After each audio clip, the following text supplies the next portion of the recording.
కష్టాలు కూడా ఇవ్వాలి కదా. పింఛన్లు అన్నాడు, ఇప్పటిదాకా పింఛన్లు ఈయన ఎవరు రేవంత్ రెడ్డి.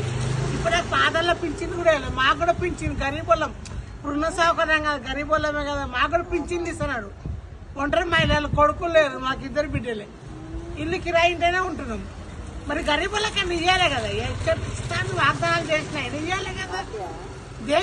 దేనికి వాగ్దానాలు చేసాడు? 420 ఉన్న వాగ్దానాలు ఎవరికి ఇస్తుండు? మామూలుగా పేపర్లు ఇచ్చి ఆడిచ్చిండు. రాగానే చేయాలి. ఒక బస్ ఫ్రీ బస్ రోజు పోతాం పోస్తామా? ఎవరో తప్పది అనుకున్న పోటలు పోతారు, వస్తారు వస్తారు. మనకి బస్తో ఏమో అవసరం? ఒక 30 రూపాయలు పెట్టుకొని బతకలేము మనం ఇళ్ళలో. బస్సులే లేకపోతే పోతాం వస్తాం. బస్సులే ఫ్రీ చేసి లాభం ఏమైంది?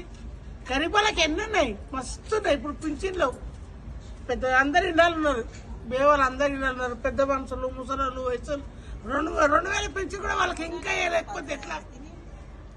2,000 అయినప్పుడు 2,000 వేయాలి. ఇప్పుడు 4,000 ఇస్తాను, 4,000 2,000 అయ్యి ఒక పేరు ఉన్నది, ఒక పేరు వస్తుంది. కేటీఆర్ తన నీకు కూడా మంచి పేరు వస్తుంది. నువ్వు అన్ని వెనకకి పెట్టి మాట్లాడతావు. ఏం మాట్లాడుతున్నావు నువ్వు? నిన్ను ఎవరు ముఖ్యమంత్రిని చేసారు? నువ్వు ఎట్లా ముఖ్యమంత్రి అయినా? ఇప్పుడు మేమే కదా నిన్ను ముఖ్యమంత్రిని చేసింది. మేము ఎన్నుకుంటున్నాం ముఖ్యమంత్రి అయినా. ఎన్నుకోకపోతే ముఖ్యమంత్రి కాకపోతే ఇప్పుడు కరీంనగర్ గాలి ఓట్లు కరెక్ట్ చేసి కేసీఆర్ వదలకూడదు, గెలవకుండా చేసారు. ఇప్పుడు వాళ్ళే చెప్తాను కొట్టుకుంటారు.